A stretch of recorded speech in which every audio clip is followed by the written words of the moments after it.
Lecture number 2 سبق number 1 ڈرپوک Ghulam. السلام علیکم بچوں، آج ہم نے سبق ڈرپوک غلام کے الفاظ معنی کرنے ہیں۔ بچوں اپنی کاپیز کا پیج پلان کر لیں جس طرح سے آپ کو اسکرین پر دکھائی دے رہا ہے۔ تو آئیں اب ہم اس سبق کے الفاظ معنی کرتے ہیں۔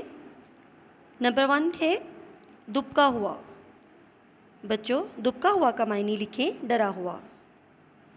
دبکا ہوا کا معنی ہے ڈرا ہوا۔ نمبر 2 غوطہ کھانا۔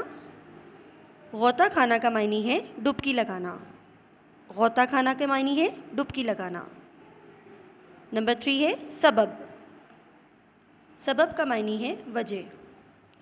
سبب کے معنی ہے وجہ۔ نمبر 4 ہے قدر۔ قدر کا معنی ہے عزت یا اہمیت۔ قدر کا معنی ہے عزت یا اہمیت۔ نمبر 5 سکون۔ سکون کا معنی ہے آرام۔ سکون کا معنی ہے آرام۔ نمبر 6 پر ہے عقل مند۔ عقل مند۔ عقل مند کے معنی ہے ذہین۔ عقل مند کا معنی ہے ذہین۔ بچوں الفاظ معنی کرنے کے بعد آپ نے اینڈنگ لائن ڈرا کرنی ہے۔ اس کے ساتھ آپ نے املا بھی یاد کرنی ہے۔ میں آپ کے لیے املا کے لفظ پڑھوں گی، بچوں آپ نے میرے ساتھ ساتھ ان الفاظ کو دہرانا ہے۔ نمبر 1 پر ہے پرلطف۔ پرلطف۔ دبکا ہوا۔ دبکا ہوا۔ غوطہ کھانا۔ غوطہ کھانا۔ قدر۔ قدر۔ سیر۔ سیر۔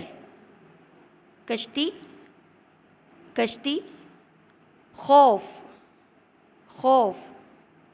عقل مند۔ عقل مند۔ حیران۔ حیران۔ رونا دھونا۔ رونا دھونا۔ جہاں پناہ۔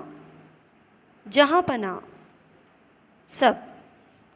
بچوں ہم نے ڈرپوک غلام کی املا کی ہے، آپ نے اس کو اچھی طرح یاد کرنا ہے اور رف کاپی پر اس کی پریکٹس کر کے اپنی امی یا باجی کو چیک کروانا ہے۔ ٹھیک ہے، اللہ حافظ۔